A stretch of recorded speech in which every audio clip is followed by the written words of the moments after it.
Hello, welcome back. And I thank you for tuning in and joining me here today. We're going to do something that we've done here in the past from time to time, and that's pause our procession through the text of A Course in Miracles to talk about a particular subject. And this is something, again, that we've done before. And don't worry, we'll quickly return to the text of A Course in Miracles, which isn't going anywhere. It'll still be there in a day or two.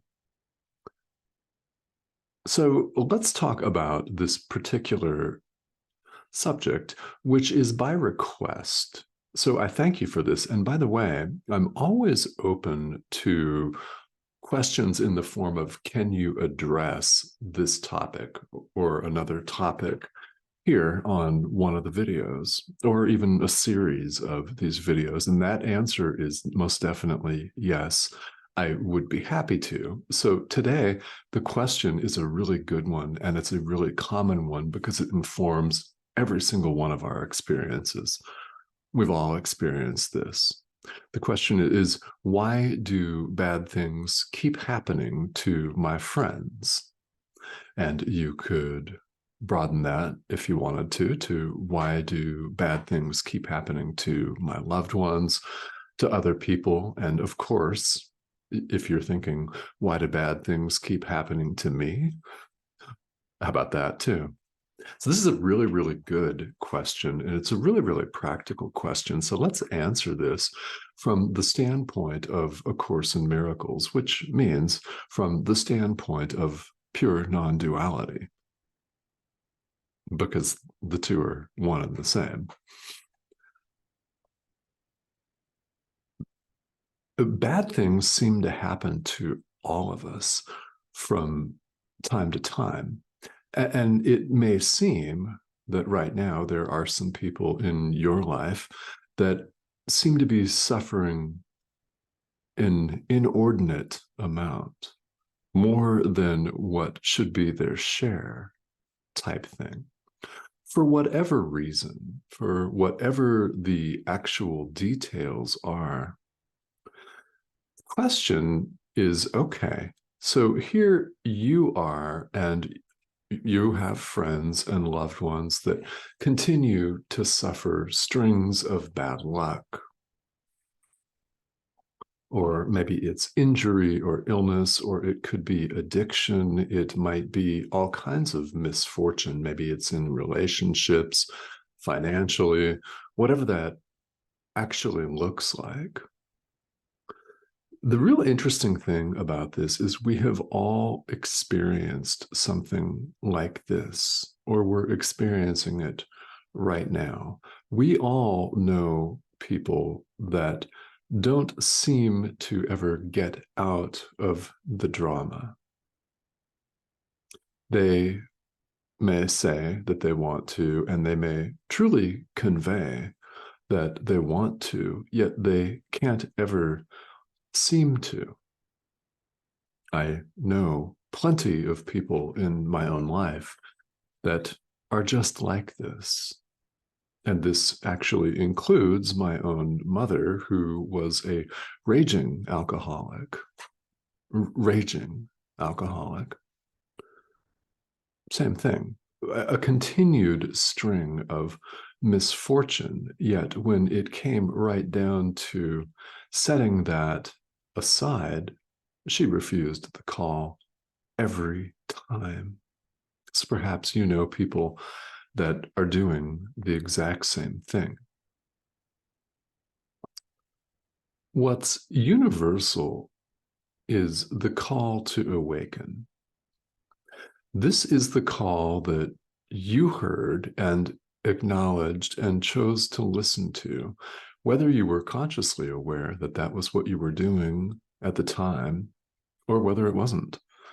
It's what has you on the spiritual path and contemplating these types of deep questions. So, for starters, there are clearly people in the world that aren't listening to the call. And perhaps if you have friends and loved ones that are suffering one string of misfortune after another, they're perhaps not listening to the call. I don't know. But without that, we continued, without our answering the call, we continue to spin in whatever cycle we seem to find ourselves in. We continue to recycle our own unconscious guilt, and we continue to identify with it. So without hearing and listening to the call of our inner teacher, we don't allow ourselves to do anything else. We simply stick with our habitual tendencies, which have us going around and around and around. The term samsara from Buddhism derives from Sanskrit. Samsara means wheel in Sanskrit, and samsara, the cycle of suffering, is depicted as a wheel. It is a hamster wheel, if you will, of cyclic existence where we return one lifetime after another and recycle our unconscious guilt until we formulate the wish to go home, so to speak, until we begin to set it aside. There are plenty of people in the world that you know, that I know, and they are good people that refuse the call. They won't listen, and so they continue to spin in the cycle of guilt, excess activity, frustration. Could be an addiction, could be any number of things. The universal thing going on here is fear of awakening. You're here paying attention to this video and studying this course because you're dropping this fear of awakening. May still really be there. Perhaps it still is. But you've begun to listen to our inner teacher's call, which is constant. 24/7, 365. It goes out to all of us, just not all of us are listening. There are plenty of people that are still attracted to their guilt and they identify with it. They identify, for example, as somebody who just can't seem to make relationships work. They just can't seem to lose weight, or perhaps they're a drug addict, perhaps they're an alcoholic or a gambling addict, or they have some other kind of compulsion like that with which they identify. This plays out in so many different ways in the world, but the essence of it is exactly the same. It's our ingrained fear of awakening when we identify as an ego, self-sustaining survival unit, an individual human being running around doing we don't really know what. We say we have a career and a job or a family and maybe a nice dog or a cat, something, a car, a boat, a bicycle. But we say we're doing all of this, but when we really get right down to it, we don't really know what we're doing here in the world when we identify with the ego and we don't listen to our inner teacher's call to awaken. Once we listen to this, life begins to have purpose, which is not to say that these episodes of suffering won't still arise. Couple of really important points. Yes, we're all habitually attracted to guilt. It's up to each and every one of us to set it aside.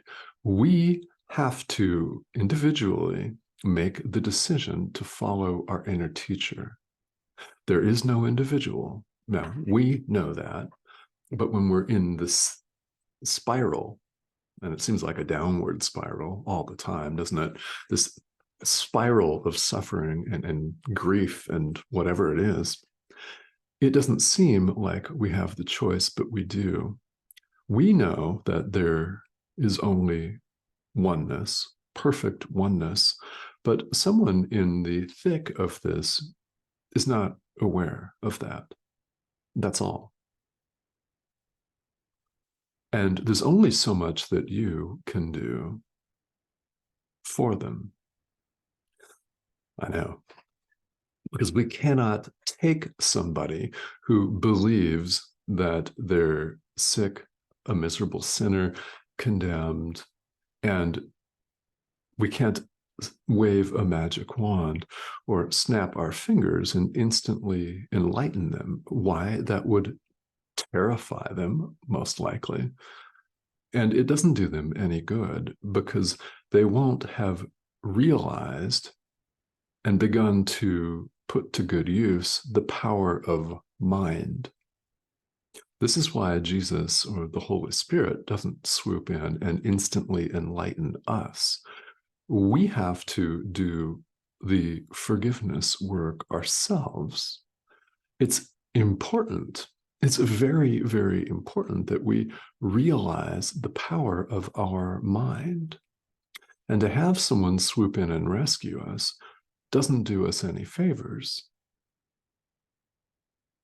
It keeps us thinking we're powerless, and we're not powerless. Something that's really helpful here, because it's true that if there's a friend or a loved one that's going through some intense drama and suffering, it's true that only they can pull themselves out. It's their decision to make. Here's what you can do. Keep showing up and keep forgiving and keep extending the light. Keep sharing the Holy Spirit with them, whatever that looks like. It may mean you don't speak to them at all because they'll get into an argument with you. It may mean that you simply go about your own spiritual practice, your own life, extending love. The light goes out to all of us. It's who we are. They'll see it. Now, they might get afraid of it and they may retreat and run and hide. That's their decision. This is something that we all have to accept here on the path, is not everybody's going to follow us up and out of the dream, so to speak. Not yet.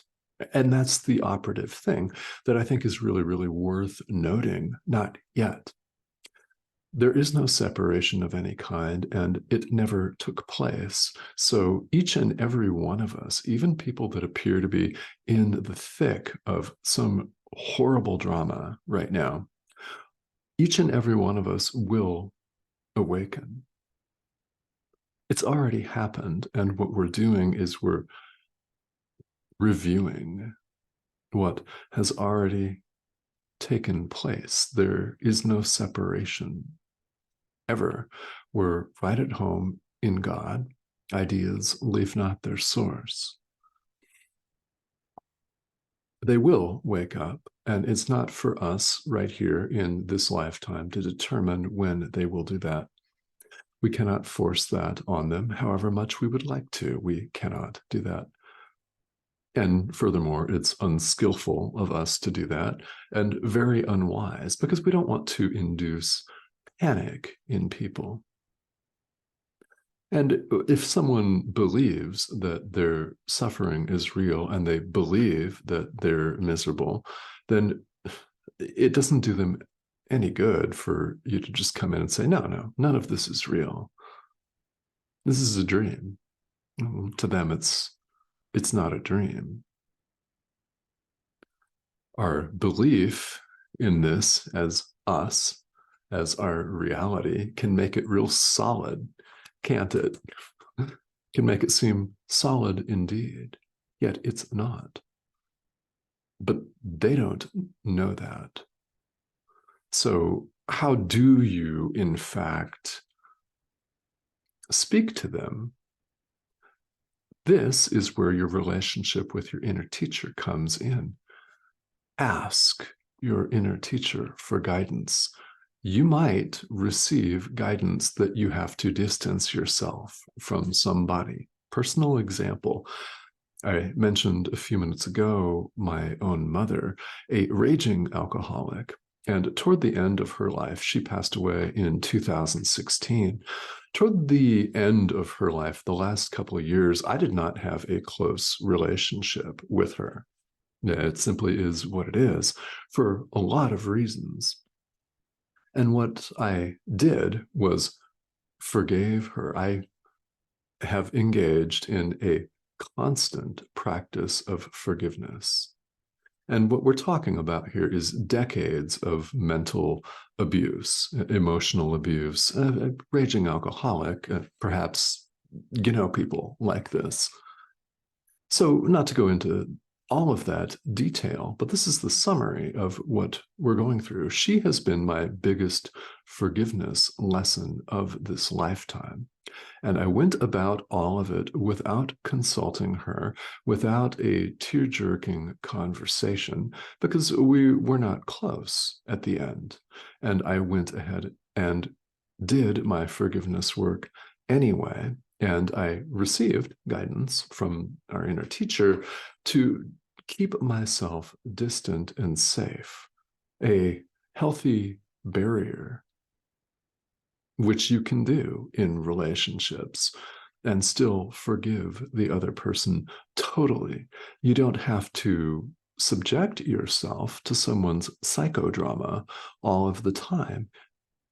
You don't have to do that, and you can still forgive. Why? Forgiveness is done in our own mind, and the other person does not even have to know or acknowledge that you're doing it. You're not doing this for their applause or the recognition or the adulation of anyone else.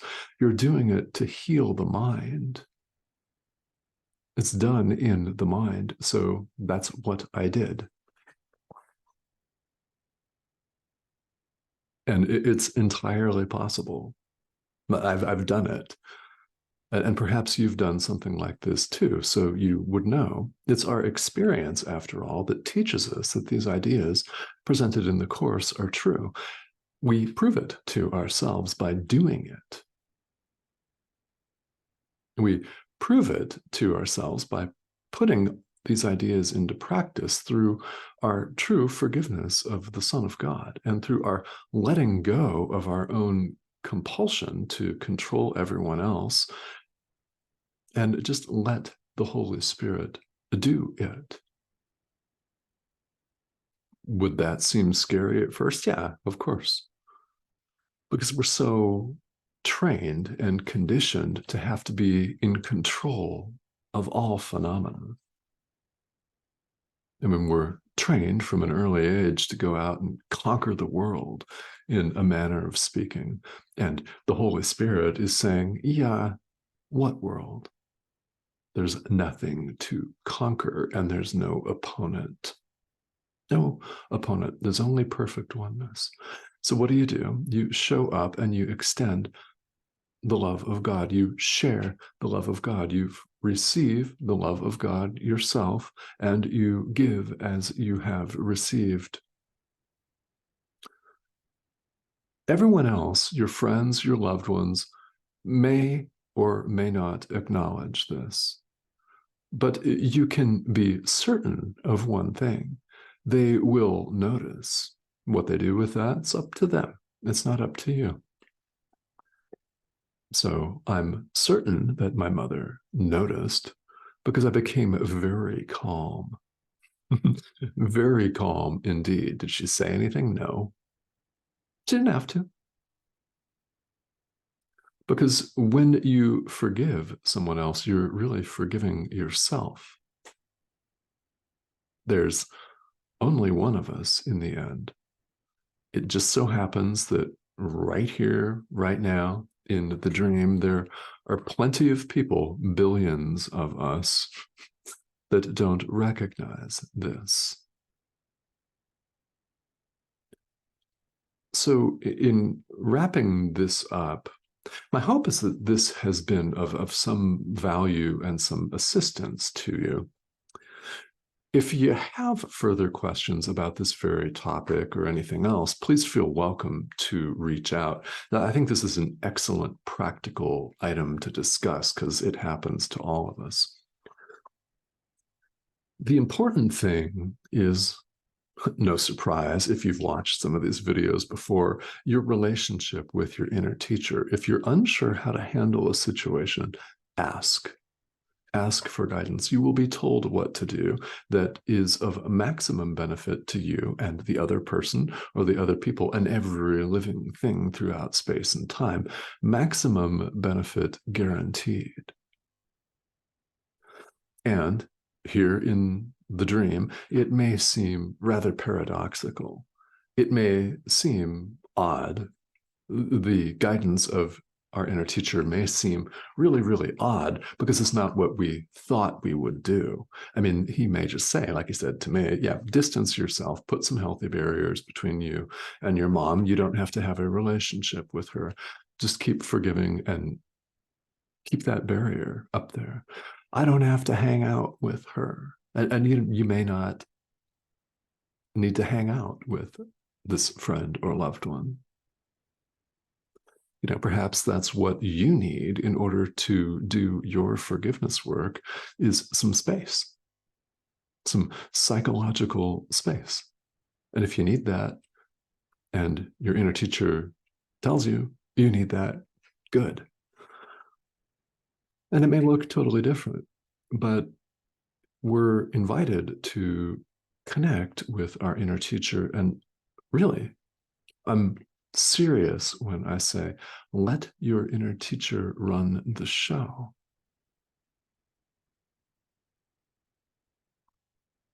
And it may very well be a course of action that you had not foreseen because it's not what you were conditioned to believe you should do. It may seem odd, but you can always trust the guidance of your inner teacher.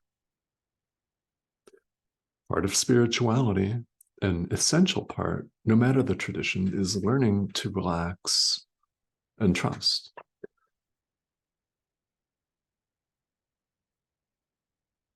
So that's definitely a theme. Okay, so thank you very much for the question.